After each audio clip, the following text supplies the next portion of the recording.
모두 반갑습니다. 또 무더운 날들이 또 진행이 되고 있어서 뭔가 사우나 안에 있는 듯한 기분이 드는데 우리 오늘도 하나님께서 주시는 말씀을 잘 받아서 또 우리 삶에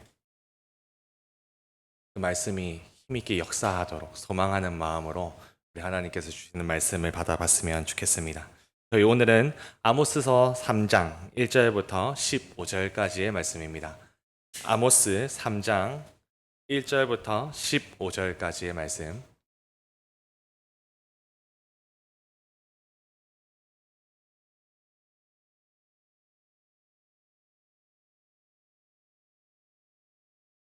다 찾으신 줄로 알고 저와 여러분들 한 절씩 교독하도록 하겠습니다. 제가 먼저 1절부터 읽도록 하겠습니다. 가지고 계신 번역본대로 편하게 읽으십시오. 이스라엘 백성아, 여호와께서 너희에게 하신 말씀을 들어라. 주께서 이집트에서 인도해 내신 백성 모두에게 하신 말씀을 들어라. 나는 이 오직 다 행하는 모든 서로 약속도 하지 않고 어떻게 두 사람이 같이 갈 수 있겠느냐? 고기를 어찌 젊은 사자가 잡을 것도 없이 어찌 새가 미끼도 없는 덫에 걸리겠느냐? 아무것도 걸린 것이 없는데 어찌 덫이 튀어오르며 다치겠느냐? 나팔을 불어 경고하는데 어찌 백성이 들지 않고 여호와께서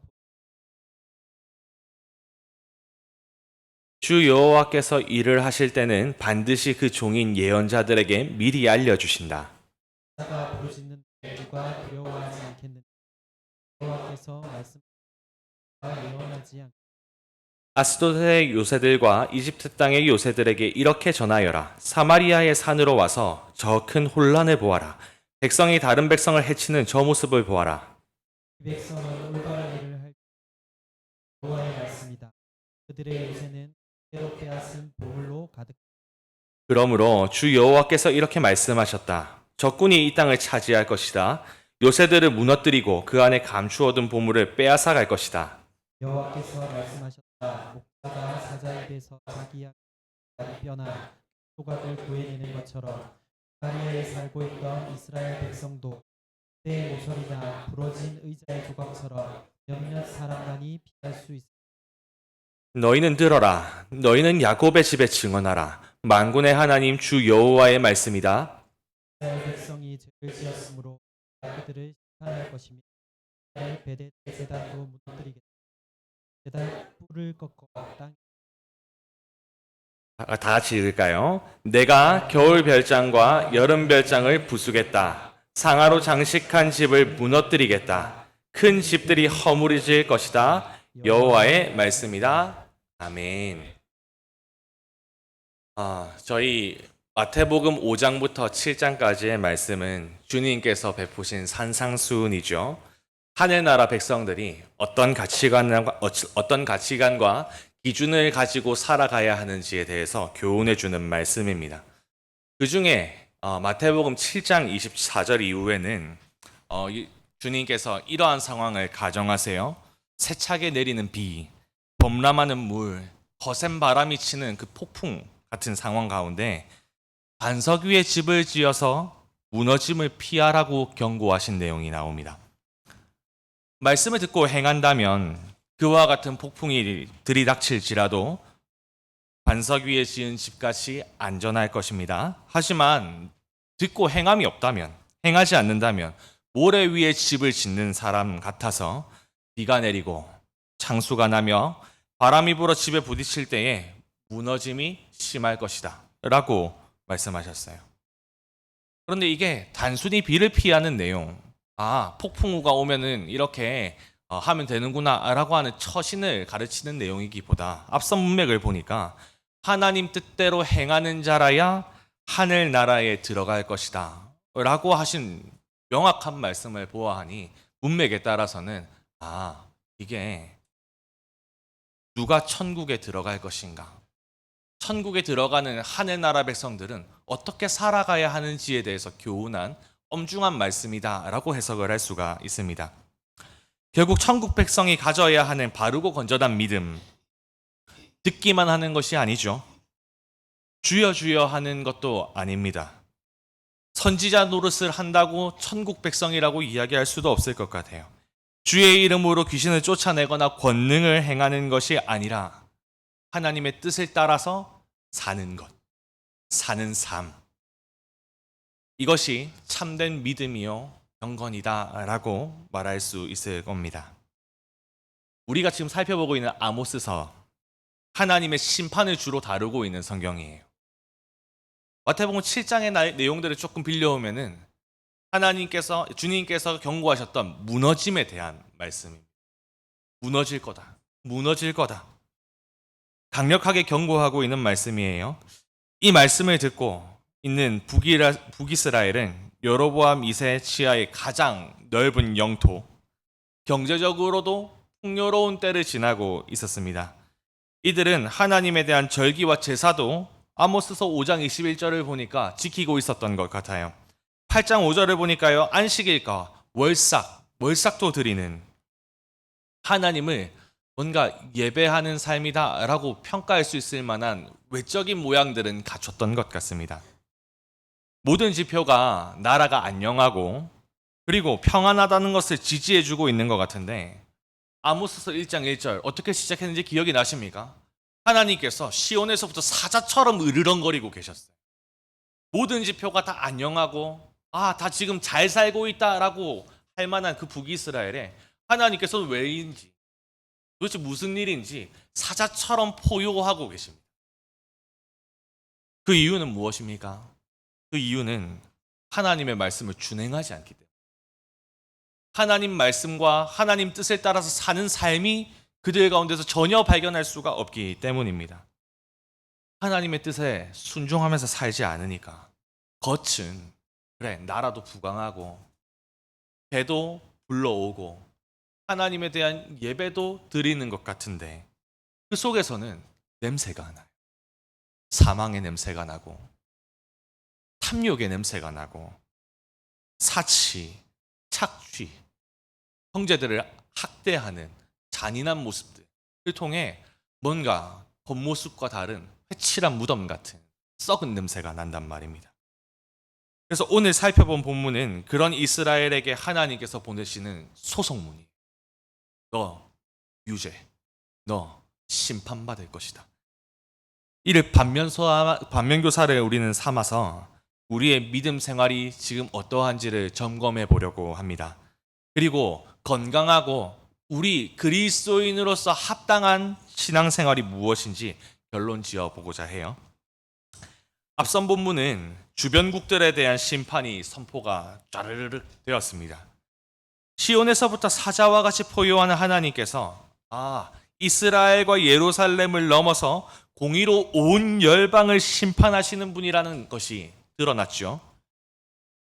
하나님께서는 율법을 알지 못하는 열방에게는 그 마음에 새겨진 율법, 양심을 따라 그 부도덕하고 잔인한 행위들을 심판하실 것이고, 그리고 부끄럽게도 하나님 나라 남유다와 북이스라엘에 대한 판결문도 소송문도 그대로 같이 전혀 이질적이지 않게 배열이 되어 있어요. 물론 북이스라엘에 대한 내용은 좀 더 길기는 합니다.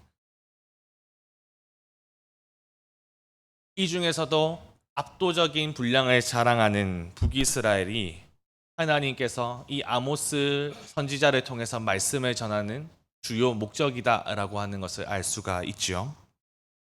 이제 그 내용들이 샅샅이 오늘 본문을 통해서 오늘 본문의 시작으로 드러날 겁니다.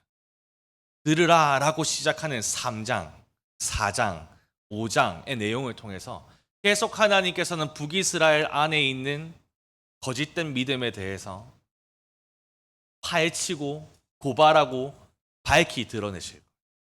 그 내용들을 우리가 아프지만 우리도 들여다보면서 내가 그렇지 않은지를 살펴보려고 합니다. 1절, 하나님께서는 북이스라엘에게 들으라 라고 강력하게 말씀하셨어요. 히브리 성경으로는 이 들으라 라고 하는 이 단어가, 이 동사가 제일 앞으로 나와 있습니다. 강조를 한 것이죠. 그래서 의미를 강조함과 동시에 그 뒤따르는 내용에 대해서 집중하도록 안내합니다. 안내하는 내용을 보니까요, 주께서 상기시키는 이야기가 있어요. 하나님이 이스라엘 백성들로 하여금 상기시키는 내용이 있습니다. 무엇이냐면 출애굽한 때를 상기시키고 있어요. 그때로 거슬러 올라가서 하나님과 맺었던 특별한 관계를 언급하고 계시네요. 그리고 그것을 기반으로 해서 그들의 죄를 말하고 있습니다. 출애굽을 한번 기억해 봅시다. 이스라엘이 이집트와 광야에서 하나님의 권능과 능력을 경험했던 때죠. 하나님께서 10가지 재앙으로 애굽을 완전히 박살내시고, 광야에서 자연의 법칙으로는 설명할 수 없는 일들로 인하여서 하나님께서 그런 것들을 홍해도 가르시고, 반석 치니까 물 나오고, 하늘에서는 메추라기 내려오고, 만나가 매일마다 주어지는 이러한 기적들을 통해서 하나님이 온 땅의 주인이신 것과 전능자이심을 이스라엘 백성에게 알려주셨습니다. 그렇게 애굽을 나와서 광야를 이렇게 쭉 통과하다가 출애굽기 19장에 가면 시내산이라고 하는 곳에 도착하죠. 이곳에서 하나님께서 이스라엘과 특별한 관계를 맺을 것을 제안합니다. 그리고 백성들은 이것에 대해서 우리가 그렇게 따르겠습니다, 하나님과 특별한 관계를 맺겠습니다 라고 대답하고 화답함으로 하나님과 이스라엘 백성이 언약이라고 하는 이름으로 감격스럽게 묶인 장면이 출애굽기 19장에 등장하죠. 온 땅의 주인이신 전능자이신 당시의 패권국인 애굽에게 10가지 재앙을 내림으로 그 애굽이 두 손 두 발 들게 만들었던 그 하나님과 누군가에게 기억되지 않을 것 같던 이 이스라엘 히브리 민족이 언약이라고 하는 두 글자로 묶였다. 굉장히 감격스러운 대목이 아닐 수가 없습니다. 근데 이 언약의 내용을 살펴보면 하나님께서 그냥 이스라엘 백성과 단순히 관계를 형성하신 것이 아니라 그 관계를 형성함으로 무엇을 뜻하고 계시고 무엇을 기대하고 있는지를 알 수가 있습니다. 하나님께서 주시는 율법을 준수하는 조건으로 하나님께서는 온 땅의 민족 중에 이스라엘을 아주 특별한 보물로 삼으시고 거룩하게 구별된 민족으로 삼으셨을 뿐만 아니라 하나님과 열방 사이를 다리 놓아주는 제사장 나라로 삼으셨어요. 언약으로 묶인 하나님과 이스라엘의 관계는 창조주에 대한 피조물의 의무와 책임만 강조하는 일방적인 관계가 아니었습니다. 오히려 사랑의 관계였죠. 창조주이신 하나님과 먼지 같은 우리가 사랑의 관계를 맺는다. 성경은 굉장히 저는 드라마틱하다고 생각을 합니다. 성경 곳곳에서는 하나님과 언약 백성들과의 관계가 그냥 명령권자와 피명령권자에 그치는 게 아니라 마치 결혼식장에서 남편과 아내가 서로에 대한 책임과 의무를 모든 사람들 앞에서 선언하는 그 약속처럼 부부관계로 묘사하고 있는 대목들이 성경 곳곳에 등장해요. 하나님께서는 이렇게 특별한 관계, 그래, 내가 너희의 남편이고 너희는 내 아내다 라고 하는 이 특별한 관계를 상기시키면서 이렇게 얘기하시는 거예요. 나는 이 땅 모든 족속 가운데서 오직 너희만을 알았다. 이 말이 도대체 무슨 말입니까? 이 외침은 하나님께서는 아내인 이스라엘을 거룩하게 사랑하셨다라는 뜻이죠. 하나님으로서의 의무를 나는 신실하게 다 이행했다라고 하는 의미죠.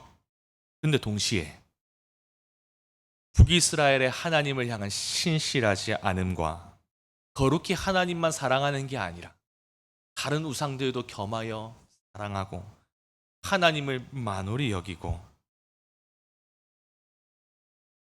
언약 백성으로서 마땅히 창조주에게 드려야 하는 그 의무와 책임을 다하지 않았다라는 것을 고발하는 외침이기도 해요.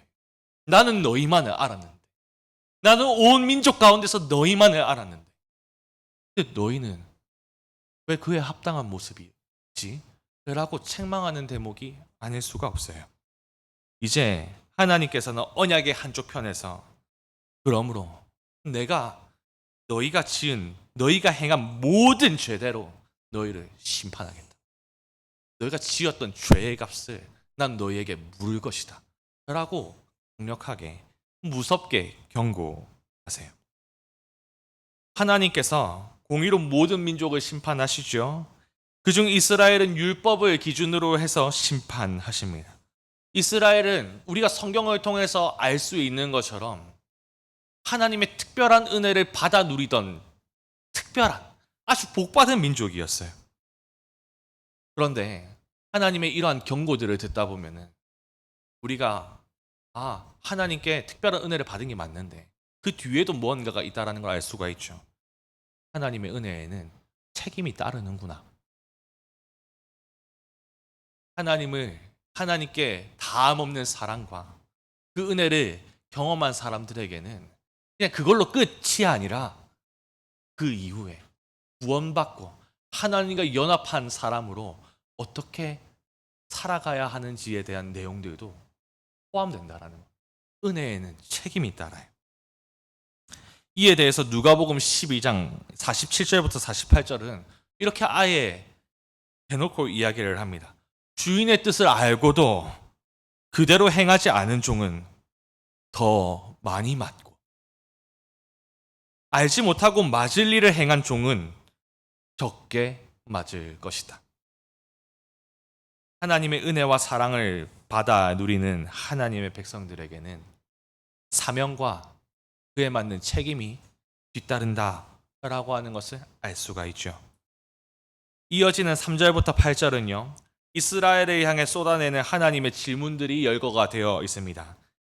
근데 이 질문들을 보면 사실 무언가 특별한 대답을 요구하는 질문이 오답을 유도하는 질문이 아니. 오히려 그냥 자연스럽게 대답을 상기할 수 있는 그런 당연한 질문들을 열거를 해놓고 계십니다. 그래서 이러한 원인과 결과로 이루어진 질문을 제시함으로 북이스라엘에 임할 하나님의 심판이 타당함을 논증하고 계시는 것 같습니다. 3절에 함께 길을 걸어가고 있는 사람들이 있다. 이 가나안 땅이 광야에서 두 사람이 함께 걷고 있었다라고 한다면 사전에 그 두 사람을 보고서는 합의가 됐겠다. 무슨 약속이 있었겠다. 그러니까 동행을 하고 있겠다. 숲속에 있는 젊은 사자가 포효한다면 사자가 이유 없이 포효하지 않죠. 아마 먹이를 잡았기 때문에 포효했을 것입니다. 미끼가 없는 덫에 새가 걸리지 않는 것이 당연하고 덫이 만약에 튀어 올랐다면 무엇인가가 걸렸기 때문이었겠지요. 그리고 만약에 성벽에 파수꾼이 나팔을 분다면 성중에 있는 백성들은 자연스럽게 전쟁을 상상하며 두려워서 떨 것입니다. 이상과 같이 자연스럽게 원인과 결과가 이어지는 수사학적인 질문을 통해서 하나님께서는 북이스라엘에 닥칠 재앙의 상황을 바르게 해석하도록 유도하세요. 만약 하나님께서 소유로 삼으셨던 이 이스라엘 가운데에 재앙이 임한다면, 근데 이 하나님은 만군의 주이시잖아요. 창조주이시잖아요. 근데 그 하나님께서 품에 안고 계시는 그 성중에 무슨 재앙이 일어난다면 이걸 어떻게 해석해야 되겠습니까? 6절 하반부는 이렇게 얘기해요. 하나님께서 하신 일이다. 하나님께서 하신 일. 그러니까 하나님께서 재앙을 내리실 것이고 하나님께서 이 재앙을 통해서 북이스라엘이 이 재앙을 만날 때 어떤 대답을 내놓기를 바라는 겁니까? 하나님, 우리가 하나님께 뭘 잘못했지? 우리 하나님께 지금 어떻게 하고 있지? 라고 생각하기를 유도하고 계시는 것이겠죠. 근데 여기서 질문을 하나 해볼 수가 있어요. 왜 하나님께서 재앙을 자신의 성읍에 내리시는가에 대한 문제입니다. 이에 대한 대답은 다음 절에서 우리가 쉽게 유추할 수가 있어요. 주 여호와께서 일을 하실 때에, 재앙을 내리시는 그 일을 하실 때에는 반드시 그 종인 예언자들에게 미리 알려주신다. 하나님께서 미리 이미 수차례 이야기하셨다라는 거예요. 왜 우리 성읍에, 왜 하나님의 성읍에 재앙이 임합니까? 하나님 도대체 우리에게 왜 이러십니까? 라고 하나님께 소리칠 때에 하나님께 얘기하시는 거예요. 뭘 그렇게 갑작스럽게? 내가 이미 수차례 내 종들을 보내서 너희에게 알려왔는데 라고 하시는 것이죠. 예언자들은 백성들에게 뭘 전하지요? 하나님의 뜻을 전합니다. 그 사람들을 일컬어서 선지자들이라고 불러요. 북이스라엘의 역사 속에서 선지자들은 하나님의 뜻에 벗어나 있는 백성들의 삶을 책망하고요, 하나님과의 언약을 상기시키면서 그 언약에 충실할 것을 외쳤습니다. 그리고 그 패역의 길 끝에 너희들이 계속해서 이렇게 언약을 지키지 않고 하나님의 율법을 지키지 않는다면 그 끝에는 심판이 있을 거야. 너희들의 멸망이 기다리고 있을 거야. 라고 무섭게 경고함으로 얘들아 유턴 다시 돌아와야 해. 하나님의 궤도로 다시 돌아와야 돼. 를 외치던 사람들이 선지자들이었어요. 열왕기상 13장 14장에 나오죠. 북이스라엘의 성경에 기록되어 있는, 제가 찾은 것으로는 최초인데요, 등장하는 선지자 여로보암 1세가 남유다로 정치적으로 망명하는 것이 두려워가지고 베델과 단에다가 금송아지를 세워서 백성들로 하여금 하나님이라고 소개를 하며 분양하도록 했죠. 우상 숭배를 부추긴 것입니다. 그때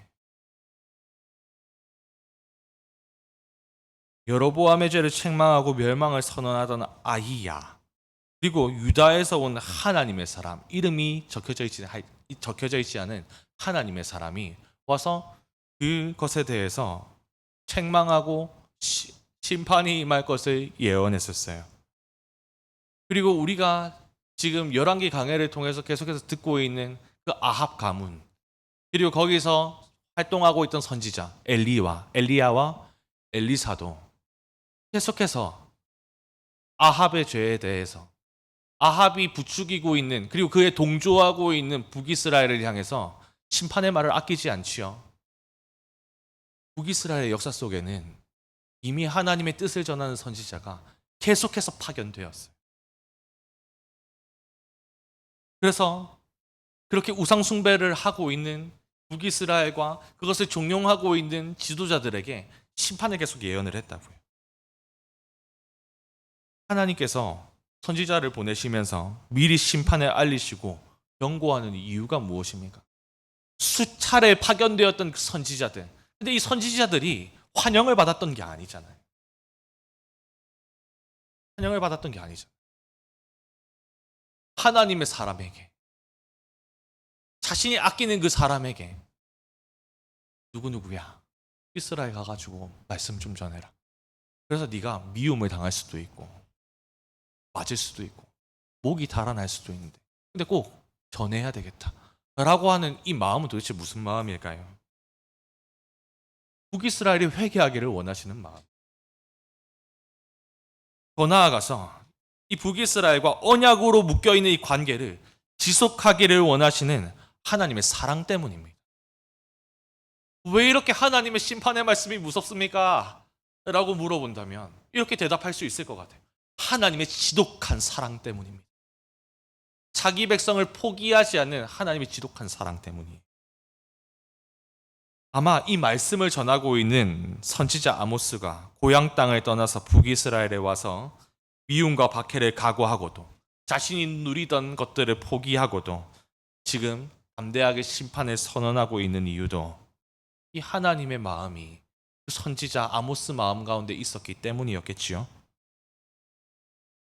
예레미야 20장 9절에는 선지자가 어떠한 마음인지 참 적나라하게 표현해줘서 마음이 뭉클해지는 말씀 중에 하나입니다.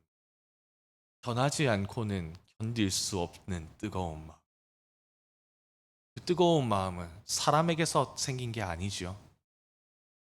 하나님으로부터 온 마음이겠죠. 그럼 그렇게 하나님께서 뜨거운 마음으로 하나님의 사람을 보내서 책망하시고 심판을 경고하실 때에 북이스라엘 가운데 마땅히 나타나야 했던 모습은 무엇이었겠습니까? 회개하는, 옷을 찢고 마음을 찢으면서 하나님 제가 하나님께 죄를 지었습니다. 내가 하나님께 어떤 사랑을 받았는데, 내가 하나님께 어떤 은혜를 받아서 누리고 있는데 하나님께서 이토록 오래 참으시고 하나님께서 이토록 나를 위하시고 나만 아셨다라고 이야기하시는 그 하나님을 내가 저버렸습니다. 다시 하나님께로 돌아가겠습니다.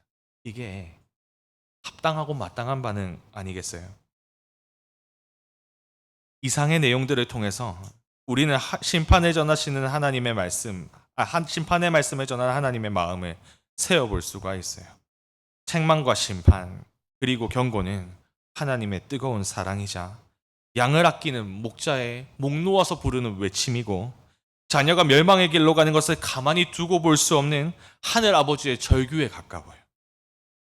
그러면 심판의 말씀이 오늘 우리 귀에 들릴 때에 우리는 북이스라엘이 고집스럽게 그 마음을 외면하고 그 외침을 듣지 않아서 끝내 멸망했다는 사실을 기억하면서 좀 두려워해야 하지 않겠어요? 왜냐하면 북이스라엘이나 오늘 우리나 다른 사람이 아니잖아요. 똑같은 죄인이지 않습니까? 그리고 우리의 지나온 경험 속에서도 그렇게 반응하려고 하는, 심판의 말씀, 귀를 닫으려고 하는 우리들의 자연스러운 이 죄악으로 절여져 있는 마음들, 저는 너무 많이 경험을 해서 북이스라엘이 이렇게 반응한 것을 보면 떨 수밖에 없어요. 하나님의 뜻을 전하는 선지자가 하나님의 뜻을 따르십시오라고 나팔을 불 때에 그 엄중함에 합당한 경각심과 두려움 안에서 자신을 살피고 그의 뜻대로 살아가는 것이 바른 신앙이 아니면 도대체 무엇이겠습니까? 이어지는 9절부터 15절은 북이스라엘이 심판받을 죄악이 무엇이고 하나님의 심판이, 재앙이 어떻게 나타날지를 구체적으로 알려줍니다. 9절을 보니까 굉장히 좀 재미있는 장면이 나와요. 하나님께서 이방 나라인 아스돗, 블레셋이죠, 요새와 이집트의 요새를 사마리아의 산 위로 초청하십니다. 아마 이 사마리아의 산 위에서는 사마리아의 성읍이 아마 다 한눈에 밝히 보였겠지요. 훤히 들여다 보였을 겁니다. 하나님께서 이방 나라를 자신의 나라가 훤히 들여다보는 그 산 위에 초청하신 이유가 도대체 무엇일까? 그 실상을 먼저 보기 전에 저는 여러분들과 하나님 나라가 어때야 하는지를 다시 먼저 나누고 난 다음에 그 실상을 살펴봤으면 좋겠습니다. 창세기 12장 3절, 하나님께서 아브라함에게 주신 약속이죠. 그의 자손이 이루어가는 하나님 나라, 하나님의 뜻이 실현되는 언약 공동체. 이들은 온 열방의 모든 민족의 복이 될 겁니다. 복의 통로가 될 거예요. 마태복음 5장 13절과 14절은 세상의 빛과 소금이다 라고 이야기를 하죠. 베드로전서 2장 9절은 하나님의 아름다움을 선포하고 찬양하면서 세상과 하나님 사이를 다리 놓아주는 제사장 나라라고 이야기합니다. 이 말씀대로라면 하나님의 아름다움을 선포하고 찬양하는 나라, 하나님의 뜻이 실현되는 나라, 하나님의 성품이 그대로 반영되어 있는 나라, 그 나라를 사마리아 산 위에서 훤히 보이는 그곳에서 들여다본다면 이방 나라들이 어떻게 고백했을까요? 저는 이렇게 고백했을 것 같습니다. 이사야 2장 2절부터 3절입니다. 우리 한번 다 같이 읽어봤으면 좋겠는데요. 함께 읽어보도록 하죠. 마지막 날에 여호와의 성전이 서 있는 산이 모든 산들 꼭대기에 우뚝 서게 될 것이며 모든 언덕보다 높이 솟을 것이다. 그리고 모든 민족이 그리로 모여들 것이다. 많은 백성이 가면서 이르기를, 자, 여호와의 산으로 올라가자. 야곱의 하나님의 성전으로 가자. 주가 그의 길을 우리에게 가르치리니 우리는 그의 길로 행하자라고 할 것이다. 여호와의 가르침이 시온에서 나오며 주의 말씀이 예루살렘에서 나온다. 이사야 2장은 회복된 하나님의 나라에 대해서 예언합니다. 마지막 날에 회복된 하나님의 나라. 하나님의 기대대로 하나님의 뜻과 성품이 그대로 실현된 그 나라, 그 나라를 보면 모든 민족들이 여호와의 성산으로 올라가면서 하나님을 예배하기 위해서, 하나님을 예배하고 싶어서, 하나님을 하나님으로 모시고 싶어서 여호와의 산으로 올라가는 민족들이 있을 것이다 라고 이야기해요. 하나님 말씀을 배우고 싶어하는 열망, 하나님의 말씀을 지키며 살고자 하는 자원하는 마음이 넘실대는 일들이 일어날 것이다 라고 예언합니다.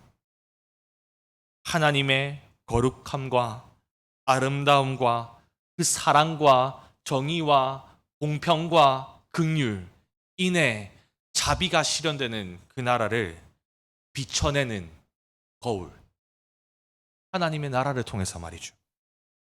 그래서 이방 민족들이 블레셋과 이집트가 사마리아 산 위에 올라가서 하나님이 얘들아 봐라, 지금 사마리아 성을 보아라, 아름답지 않니?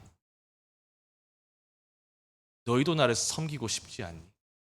세상 어느 나라가 도대체 서로를 이렇게 위하고 사랑하며 약자들을 향한 긍휼과 자비가 넘쳐나고 날마다 하나님을 찬양하는 소리로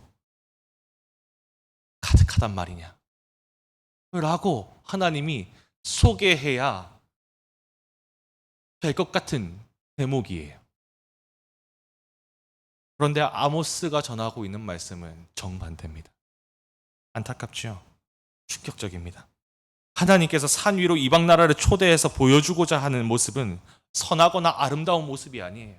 하나님 나라, 하나님 백성으로서의 품위, 세상에서는 찾아볼 수 없었던 온화한 미소와 그 미소에 그치지 않고 전해지는 따뜻한 손길들로 가득한 나라가 아니었어요. 큰 혼란, 백성이 다른 백성을 해치는 압제와 학대, 폭력으로 빼앗은 보물로 가득한 요새,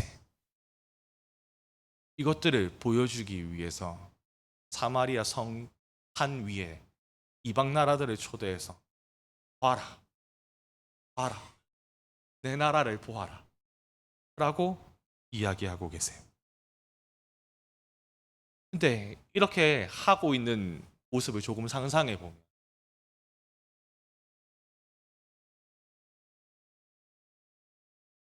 블레셋과 이집트보다 이스라엘이 더했던 것 같아요. 그렇지 않겠어요? 봐, 지금 이 땅에 무슨 일이 일어나고 있는지 봐. 아마 이 사람들은, 이 이방 민족들은 그 성 위에서 펼쳐지는 광경들을 보면서 어떻게 했을까요? 저는 상상해 보건데 놀랐을 것 같아요. 아, 우리보다 더하네. 야, 어떻게 저러지? 라는 말도 나왔을지 모르겠어요. 놀란 가슴을 하나님 앞이라고 숨기려고 시도하는 모습도 있었을지 모르겠습니다. 부끄럽고 비참한 일이죠. 이스라엘은 도대체 어쩌다가 이 지경이 되었을까요? 하나님을 모르는 이방 나라도 놀란 가슴을 쓸어내릴 정도의 부도덕함과 잔인함이 사마리아에 창궐하게 된 것은 도대체 무엇 때문입니까? 하나님께서 이렇게 10절에서 이야기하세요. 이 백성은 올바른 일을 할 줄 모른다. 올바른 일이 무엇이죠? 하나님의 뜻과 성품에 부합하는 일 아니겠어요? 율법을 따르는 일, 율법을 따르는 삶, 하나님 뜻대로 살아가는 삶을 얘기할 겁니다. 이스라엘은 근데 하나님의 뜻과 율법을 아예 모르진 않잖아요. 이미 하나님께서 많은 선지자들을 통해서 율법을 근거로 그들의 삶을 책망했잖아요. 하나님의 뜻을 전했잖아요. 전혀 모르는 이야기를 하고 있는 게 아니란 말입니다. 다만 죄로 가리워진 귀가 하나님의 뜻을 듣고도 받아들이기를 거부하고 배척해 왔어요. 결국 그들은 하나님 나라에서 기대되는 정직과 정의, 사랑과 긍휼을 전혀 알지 못하는, 그것을 행하는 것도 알지 못하는 지경이 되어 있는 것입니다. 물론 북이스라엘이 하나님의 율법에 대해서 얼마나 잘 알았을까? 이 질문에는 의문이 많이 남습니다. 신명기 33장을 보면요. 하나님께서 이스라엘을 가나안 땅으로 들이시는 때에 레위 지파가 땅을 분배받지 않았지요. 다른 지파들은 다 땅을 기업으로 받았는데 레위 지파는 땅을 기업으로 받지 않았습니다. 그리고 각 성으로 흩어져서 그 성읍에서 제사의 업무에 종사할 것을 그런 임무를 부여받았다라고 하는 것을 알 수가 있어요. 근데 그뿐만이 아니었어요. 무엇을 하는 사람들이었냐면 각기 흩어진 그 성에서 그 성읍 주변에 사는 지파들에게 하나님이 율법을 가르치는 일들을 담당했었어요. 근데 우리가 앞에서 잠깐 이야기했던 북이스라엘 초대왕 여로보암 1세를 기억해 보십시오. 정치적 망명을 우려해서 금송아지 만들었지요. 백성들을 분양하게 함으로 큰 죄를 지었습니다. 이때에 역대하 11장 13절에서 15절을 보니까요. 온 제사장들과 레위인들이 남유다로 쫓겨났다라고 기록하고 있어요. 그러면 이제 북이스라엘에 하나님의 율법 누가 가르치죠? 이 레위인들은 날 때부터 성전의 일들에 종사하도록 교육받고 훈련받는 사람들이었잖아요. 그런 사람들 없이 그러면 북이스라엘에 누가 하나님의 율법을 교육하죠? 누가 하나님에 대한 제사를 직무합니까? 못하는 것 아니겠어요? 그러면 교육도 없습니다. 교육이 없어요. 하나님 말씀에 대한 제대로 된 교육이 없어요. 그리고 그 이후에 세워진 왕들 중에 특히 북이스라엘은 선한 왕이 하나도 없었어요. 열왕기 상하를 우리가 지금 계속해서 강해를 듣고 있지만 평가가 여로보암의 길에서 떠나 있는 다윗의 길로 행한 북이스라엘 왕은 없어요. 하나님 앞에 정직하게 행한 사람이 없었단 말입니다. 교육도 없고 통치도 그렇지 않아요. 그러면 그냥 살펴볼 수 있는 영적인 상황은 아합과 같은 역대급 빌런이 나타났다 정도. 그리고 그 가장 악한 왕이 남겨놓은 그 악한 길을 그 뒤에 이어지는 왕들도 계속 같이 걸어갔다라고 하는 이 성경의 회의적인 기록 앞에 이 북이스라엘의 하나님 말씀이 얼마나 잘 전파됐을까? 하나님 율법이 교육이 됐을까? 좀 의문이 남죠. 결국 율법 교육을 맡아 전담했던 레위인들이 부재했던 북이스라엘에 하나님의 율법은 바르고 건전하게 교육되지 않았을 것이다 라고 결론 짓는 게 합리적일 것입니다. 근데 그럼에도 하나님께서 선지자를 세우셨잖아요. 그들의 아들들 가운데 선지자와 나시린을 세웠다고 2장에 나와 있었잖아요. 그들은 삶을 통해서 또 말을 통해서 하나님의 뜻을 외쳤잖아요. 그러니 하나님, 저희 나라는 하나님 율법이 잘 교육되지 않아서 하나님 잘 몰랐는데요 라고 핑계할 수가 없는 겁니다. 하나님이 얼마나 보내셨는데요. 하나님이 하나님의 사람을 아끼지 않아가면서 그렇게 보이는 너무 아끼시는데 또한 너무 아끼는 북이스라엘 백성들을 돌이키기 위해서 사지로 선지자들을 내모시는 그 하나님의 사랑에 고집스럽게 반역하고 패역했으니 하나님의 율법에 담겨져 있는 올바른 일에 대해서 알지도 못하고 그것을 행하지도 않는 인생이 되어버린 것이죠. 다시 본문으로 좀 돌아오도록 하겠습니다. 하나님께서 이방 나라에게 이스라엘의 치부와 그에 대한 심판을 보여주시는 이유는 자기 백성도 심판하시는 하나님의 공의가 드러나는 대목이죠. 그리고 두려움과 경각심을 아마 안겨주기 위함일 것입니다. 그런데 이 아모스 말씀 자체가 북이스라엘에게 전해진 말씀이잖아요. 그럼 이들의 치부를 드러내시는 이유, 내 집안 내 사람들의 치부를 드러내시는 이유, 이스라엘로 수치와 부끄러움을 당하게 주기 위함이겠죠. 수치와 부끄러움이라고 하는 회초리로 자신의 백성을 징계하기 위함입니다. 근데 이 징계는 항상 히브리서 12장 11절 같은 말씀을 보면요. 이 징계를 통해서 회개의 기회로 삼는 것이죠.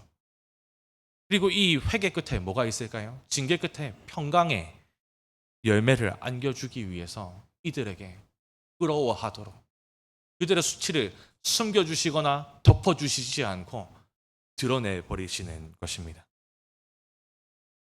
11절과 12절은 하나님의 심판이 임한 이스라엘이 처참한 상황 가운데 놓일 것이라고 예언하고 있어요. 하나님의 뜻을 저버리고 자신의 배를 불리기에 바쁜 이들은 결국 하나님과 언약했던 대로 가나안 땅에서 쫓겨날 겁니다. 레위기 18장 28절에 그렇게 적혀져 있고 신명기 28장은 거의 저주가 그 인생을 뒤쫓을 것이다 라고 이야기하고 있는데 하나둘이 아닙니다.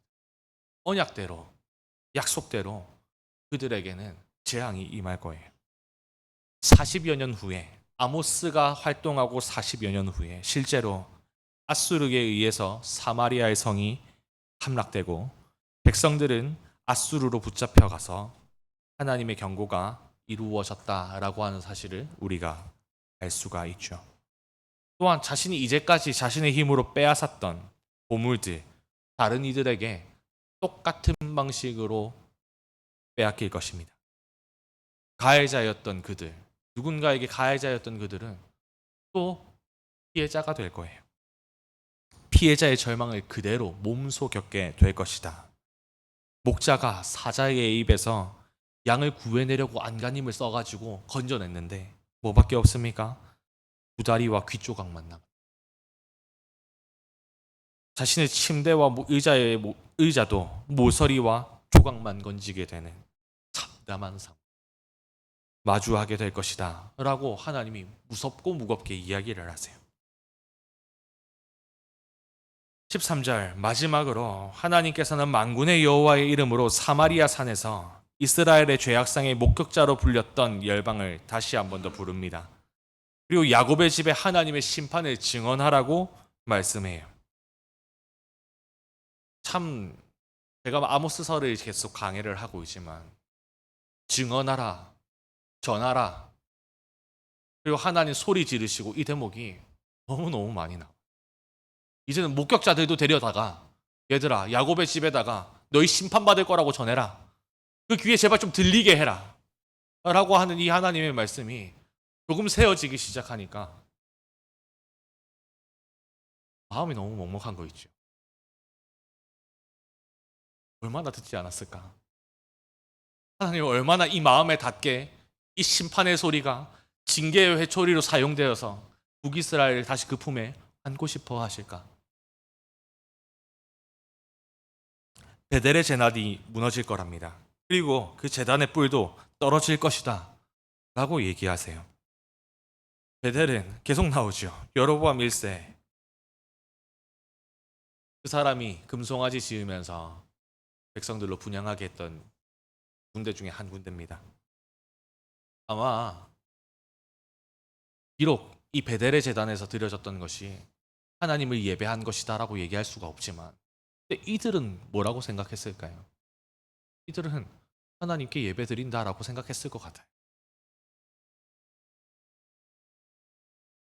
이들은 나 하나님 예배해. 우리 제가 서론에도 얘기했던 것처럼 안식일과 월삭도 지킨다잖아요. 여러 가지 제사를 드린다잖아요. 그러니 아마 이들은 하나님을 예배하는 예배자라고 스스로 얘기할지도 모르겠어요. 근데 숱하게 많은 선지자들이 베델에서 드려지는 제사와 번영과 우상 숭배를 줄기차게 책망해 왔죠. 하나님 저는 하나님 예배했는데요. 하나님 예배했는데요. 말라기에도 비슷한 장면 나오잖아요. 하나님한테 따지고 묻는. 저희가 언제 하나님 예배 안 했습니까? 저희가 언제 하나님 거 도둑질했습니까? 너희들이 병든 것을 주고도 눈먼 것을 주고도 11조를 감추고도 모든 것이 내 것이라고 고백하지 않고서도 삶으로 그렇게 이야기하지 않고서도 너희가 나를 예배하는 사람이라고 스스로 일컫느냐 라고 이야기하시잖아요. 수많은 제사가 그 제단에서 하나님을 향해서 드려졌다라고 100번 양보해서 쳐도 하나님이 받으시고 인정하시는 예배는 단 하나도 없었다. 단 하나도 없었다. 오히려 하나님께서는 망령되게 자신의 이름이 망령되게 일컬어지는 그곳을 오히려 미워하셨겠지요. 그러면 그래, 이 베델의 제단 하나님이 부정하시는 게 당연해 보입니다. 그럼 제단의 뿔은 무엇을 의미할까요? 제단의 뿔은 성경을 살펴보니까 속죄와 관련되어 있는 기물인 것 같아요. 제사장들은 속죄 제물의 피를 제단의 뿔에 바르도록 되어 있었고요. 특히 속죄일에는 제물의 피를 뿔에 또한 발랐어야 했습니다. 그리고 이 제단 뿔을 잡고 있는 용례들이 성경에 보면 몇 군데 나옵니다. 열왕기상 1장 50절, 열왕기상 2장 28절 두 군데 모두 다 제단 뿔을 붙잡으면서 도망치는 모습, 도망쳐서 제단 뿔을 잡는 모습이 등장하는데요. 이 사례들을 살펴보면 하나님의 보호를 구하거나 복수나 재판을 피할 때에 아마 최후의 보루 정도로 이해되었던 곳 같습니다. 그래서 왕이 저 사람 잡아오라고 시켜라고 해가지고 왕이 누군가를 잡으러 갔을 때에 제단 뿔을 붙잡고 있어가지고 이렇게 대답하는 모습으로 봐서는 그렇게 이해가 되었던 게 제단의 뿔이었던 것 같아요. 근데 제단이 무너지고 뿔을 꺾는다라고 하는 것은 더 이상 하나님께서 그러한 일들을 허락하지 않겠다라는 거예요. 하나님께서 그의 백성을 용서하는 일, 속죄하는 일, 그의 피난처가 되어주고 마지막 요새가 되어주는 그 일을 안 하겠다라는 겁니다. 더 이상 제사를 통해서 오늘 우리는 예배를 드리면서 기대하는 바들이 있잖아요. 한 주 동안 지었던 죄가 다시 한 번 더 우리의 양심이 깨끗하여져서 살아있는 양심으로 살아있는 하나님을 참되게 섬길 수 있는 힘이 이 예배를 통해서 우리에게 부어지기를 기대하잖아요. 구약제사도 제물을 가지고 가면서 기대했던 것이 내 죄가 속죄받기를 하나님이 용서해 주시기를 기대했겠죠. 근데 이제 구약의 제사를 통해 이 베델의 제단을 통해서 제단 뿔이 꺾여 있는 그 제단을 통해서 거기서 드려지는 예배 기대할 수 있는 게 없는 거예요. 하나님을 향한 경외함, 순결하고 정직한 마음이 드려지는 곳 아니죠. 속죄가 일어나서 다시 깨끗한 마음으로 힘써 하나님과 이웃을 섬기는 선한 모습이 시작되는 곳 아니지요. 다만 아모스 2장 8절에서 살펴본 것처럼 이웃에게 저당받은 옷을 펼쳐놓고 그 위에 누워서 포도주를 마시는 자기 사랑, 잔인함이 끝없이 이어지는 곳일 뿐이에요. 하나님의 이름이 제단에서 이처럼 계속해서 만울이 여겨지고 망령되게 일컬어진다면 이 제단은 더 이상 용서받는 곳이 아니죠. 은혜가 임하는 곳이 아닙니다. 하나님의 더한 진노가 부어질 곳이 바로 그곳일 것입니다. 하나님께서는 사마리아의 창고라는 죄악을 심판하실 거예요. 이웃을 향한 긍휼과 자비를 베풀라는 하나님의 뜻을 저버리고 자신의 배를 불리면서 세워놓은 사치스러운 별장들, 상아로 장식한 화려한 집들은 부서질 겁니다. 호화롭고 의리의리하게 펼쳐진 큰 집들도 허물어질 거예요. 하나님의 입김 앞에 속절없이 무너질 것들이 그들에게는 참 어리석게도 자랑할 만한 것들, 자신의 인생의 반석으로 여겨졌겠지요. 야, 나 좀 잘 살지. 난 이번 여름에 저 별장으로, 겨울이면 여기로, 상하로 화려하게 장식되어 있는 그 집, 떵떵거리면서 살았지 않겠습니까? 그것들을 반석 삼아 자신의 내일이 안전하다고 배를 떵떵거리는 모습들이 저는 좀 그려져요. 혹시 이런 것들이 가난하고 힘없는 자들을 위한 장소로 사용되었더라면 어땠을까요? 하나님의 뜻대로 이웃의 신음과 아픔을 저버리지 않고 오히려 그런 사람들을 들여서 먹이고 재워주는 곳이었으면 어땠을까? 하나님의 뜻을 받들어서 이웃을 섬기는 곳이었으면 어땠을까? 나그네를 대접하는 곳이었으면 어땠을까? 편히 쉬어갈 수 있도록 배불리 먹고 갈 수 있도록 섬기는 사랑이 실천되는 곳이었다면 들려오는 하나님의 음성은 분명 무서운 심판과 책망은 아니었을 겁니다. 큰 칭찬이었겠지요.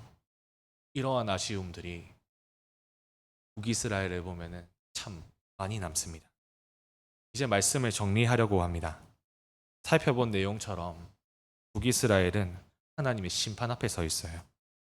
그들이 세워놓은 집과 별장들은 서론에서 살펴본 것처럼 비와 창수라는 하나님의 입김 앞에 속절없이 모두 무너질 겁니다. 이것이 하나님의 뜻을 따라 살지 않는 인생의 결말이라고 정리할 수 있겠죠. 우리는 이들을 반면교사를 삼아야 하겠어요. 그리스도인이 지향해야 하는 바른 믿음이 무엇인가? 하나님의 뜻을 따라서 사는 것. 야고보도 2장 17절과 야고보서 2장 17절과 26절에 두 번이나 얘기했죠. 몸과 영혼이 떨어질 수 없는 것처럼 구원받았다라고 하는 사실과 그분의 뜻대로 살아가는 삶은 떨어질 수가 없는 것이라고. 그래서 행함이 없는 믿음은 죽은 거라고 얘기하죠. 우리가 이런 무거운 마음을 안고 또 한편으로는 본문을 통해 들었던 하나님의 무서운 경고와 책망은 하나님의 백성들을 사랑하시는 아버지의 뜨거운 마음으로부터 시작함도 기억했으면 좋겠습니다.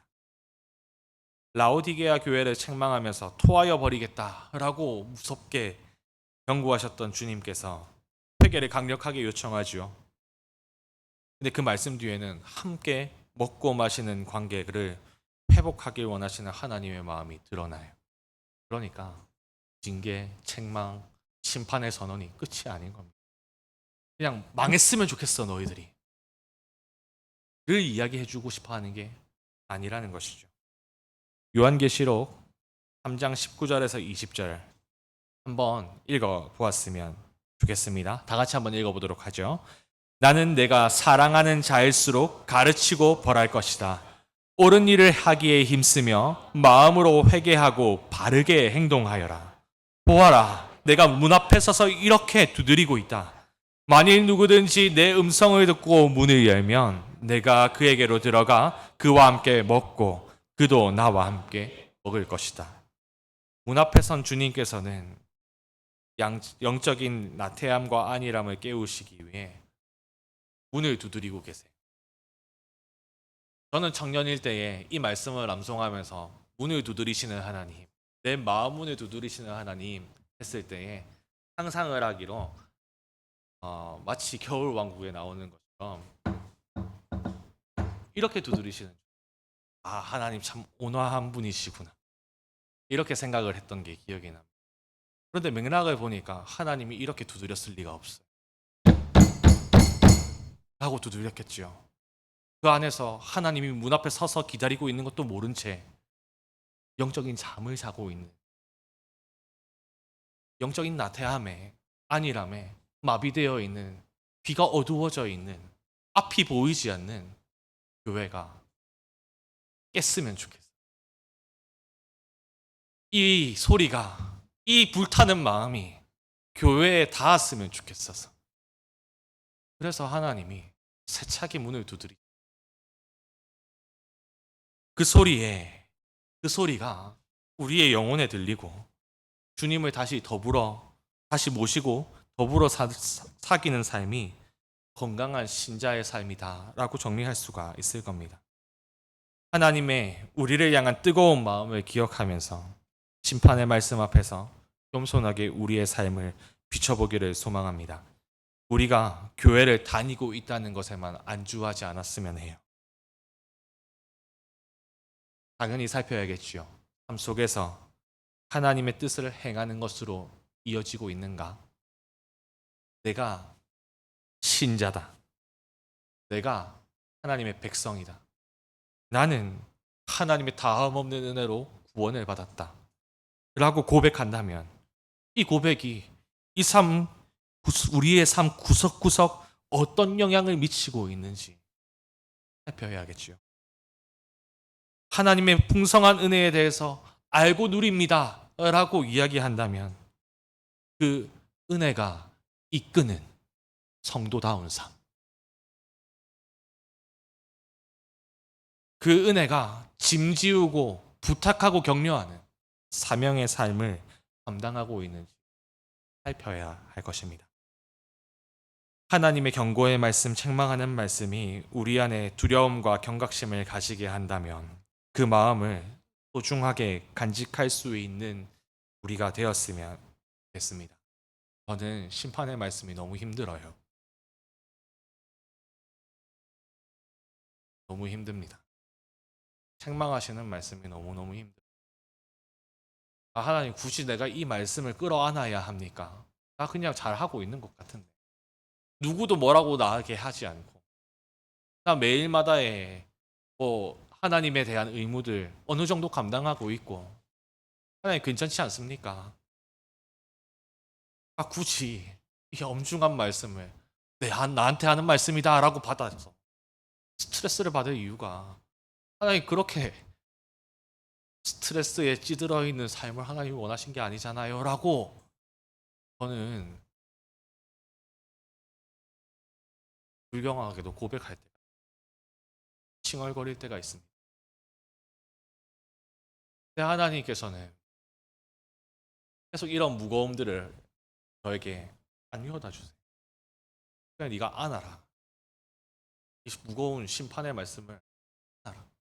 그래, 너 심판받지 않게 하려고 내가 너에게 주는 말씀인 것을 네가 인정하고 받아라. 네가 북이스라엘과 다르지 않은 사람이라고 하는 것을 인정하고 겸손하게 말씀 앞에 마음을 낮춰라. 그렇게 실랑이를 한창 하다가 아모스서를 결정하려고 했을 때 하나님께서 기도 중에 주신 마음이 생각나게 하셨던 말씀이 있습니다. 산상수훈을 시작할 때에 예수님께서 팔복을 선언하시잖아요.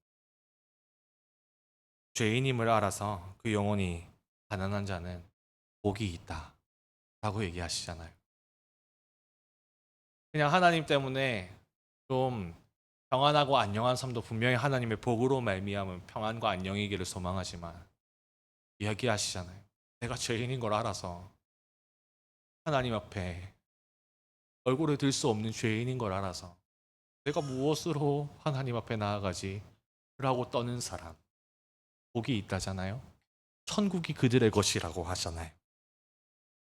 하나님께서 오늘 사마리아가 다른 이방 민족들이 보는 앞에서 그 부끄러운 치부가 숨김없이 드러나서 부끄러움을 느꼈던 그 부끄러움이 빨리 벗어버려야 하는 부끄러움이기보다 오히려 하나님께서 이 부끄러움을 통해서 내 죄를 더 미워하게 만드신, 이렇게 인도하시는구나 라는 묵상들을 저는 해봅니다. 하나님께서는 공의로우시죠. 동시에 자비로운 아버지이십니다. 책망을 듣고 돌이킨다면 하늘 아버지께서 분명히 그 자녀를 품에 다시 안고 더불어 먹게끔 하시겠지요. 우리 안에 하나님께서 부정하시는 예배가 무너지고 영과 진리로 예배하는 모습이 새로워지기를 소망해 봅니다. 하나님께서는 참되게 예배하는 자를 지금도 찾고 계세요. 선지자 미가는 이렇게 이야기를 했네요. 우리 이 말씀을 마지막으로 읽고 말씀을 마치려고 합니다. 우리는 어떤 예배를 하나님께 드려야 할까? 미가 6장 6절부터 8절까지 다 함께 읽어봤으면 좋겠습니다. 내가 무엇을 가지고 여호와께 나아갈까? 무엇을 가지고 높으신 하나님께 예배할까? 태워드리는 제물인 번제물로 1년 된 송아지를 가지고 주께 나아갈까? 여호와께서 1000마리의 양을 기뻐하실까? 강줄기 10,000개를 채울 만한 기름을 기뻐하실까? 내 허물을 벗기 위해 내 맏아들이라도 바칠까? 내 죄를 씻기 위해 내 몸으로 낳은 자식이라도 바칠까? 사람아, 그분이 내게 말씀하셨다. 무엇이 선하며 여호와께서 너희에게 요구하시는 것이 무엇이냐? 그것은 의를 행하고 인자를 사랑하며 너희 하나님과 함께 겸손히 행하는 것이 아니냐. 사랑하는 후세대 교회의 성도 여러분, 함께 참된 신앙인으로 살아가기를 축복합니다. 우리 안에 거짓된 껍데기뿐인 아무런 힘이 없는, 능력이 없는 모습을 벗어버리고 삶으로 이어지는, 하나님의 뜻이 이루어지는 일상, 우리 주기도문에 항상 고백하는 것, 하늘에 계신 우리 아버지 이름이 거룩히 여김을 받기를 소망합니다. 하나님의 뜻이 하늘에서 이루어진 것처럼 땅에서도 이루어지기를 소망합니다. 이 땅은 내가 밟아 나가는 땅이지, 우리의 삶을 포함하는 개념일 것입니다. 우리의 삶에 하나님의 뜻이 이루어지는 경건한 우리의 일상이 되기를 간절히 소망해 봅니다. 우리 함께 하나님의 은혜를 구하면서 한 번만 기도했으면 좋겠습니다.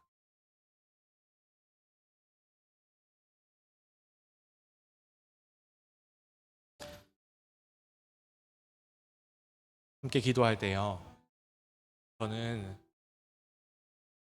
하나님의 은혜는 이 심판의 말씀 앞에 하나님의 은혜를 간구하고 갈망하고 목을 헐떡거리는 게 하나님이 나에게 오늘 요구하시는 모습이구나라는 걸 좀 묵상하게 됩니다. 그래서 내 안에 있는 거짓됨이 좀 벗겨지고 삶과 동떨어져 있는 예배와 동떨어져 있는 삶을 회개하면서 하나님과 더불어서 사귀는 일상이 회복되었으면 좋겠다 라는 경건한 마음들이, 저는 이 말씀을 전하면서 준비하면서 좀 새로워졌어요. 근데 그렇게 하기 위해서 필요한 게 은혜더라고요. 그냥 내 알량한 마음으로는 하나님께 참되게 돌이킬 수가 없더라고요. 그래서 하나님 앞에 이 시간 하나님의 뜻이 이루어지는 우리의 일상, 하나님과 더불어 사는 우리의 일상을 기대하면서 은혜를 간구했으면 좋겠습니다. 하나님 은혜를 주십시오. 하나님 거룩히 살아갈 힘을 주십시오. 우리 안에 거짓됨을 발견할 수 있는 믿음의 눈을 허락해 주십시오. 하나님의 음성이, 하늘 아버지의 음성이 우리의 영혼에 들릴 수 있도록 하나님 더 세차게 내 마음에 이 말씀들이 울려 퍼지게 해 주십시오. 이 말씀이 울려 퍼질 때에 주여 부르짖으며 겸손하게 마음을 낮추고 하나님 앞에 나아가기를 소망합니다. 은혜를 주십시오. 우리 그렇게 기도했으면 좋겠습니다. 기도하겠습니다. 사랑하는 하나님, 은혜를 참 감사합니다. 오늘도 하나님의 말씀을 허락하여 주셔서 참 감사합니다. 오늘도 북이스라엘에게 전한 하나님의 심판의 말씀이 오늘 우리 귀에 들리는 것이 복임을 고백합니다. 하나님, 오늘도 이 하나님의 뜨거운 마음들을 우리가 만나며 하나님, 우리 안에 차가워진 아버지 하나님, 하나님을 향한 마음들이 다시 한 번 더 아버지 하나님 뜨거워지기를 간절히 소망합니다. 아버지 하나님, 우리의 일상에 하나님과 동행하기를 원하며 아버지 하늘에서 아버지의 뜻이 이루어지는 것처럼 우리가 살아가는 이 땅에서도 하나님의 뜻이 이루어지기를 소망합니다. 내가 서 있는 바로 그곳이 하나님의 이름이 거룩하게 여김받는 곳이 되기를 소망합니다. 하나님의 이름을 망령되게 부르고 만홀히 여기면서 살아가던 우리들의 일상들을 회개하며 아버지 하나님, 다시 한 번 더 아버지 하나님 참된 예배, 참된 믿음을 회복하여서 하나님 앞에서 경건하게 살아가는 아버지 후세대 교회가 될 수 있도록 은혜를 주십시오. 하나님 은혜를 주십시오. 은혜를 주십시오. 아버지,